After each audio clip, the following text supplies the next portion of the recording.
خورش رو میذاریم تا جا بیفته. زیرش هم کم میکنیم.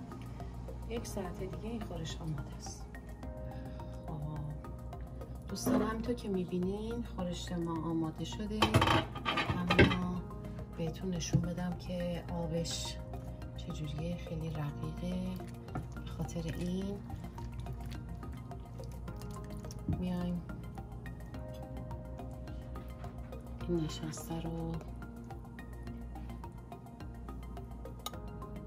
حدود 2 قاشق تو آب سرد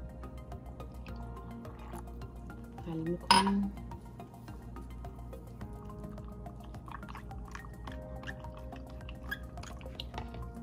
و میریزیمش توی خورش.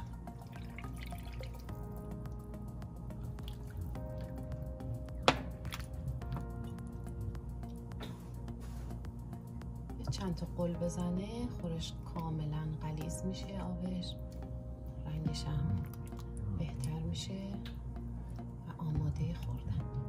شما هم درست کنید و نوش جان کنید.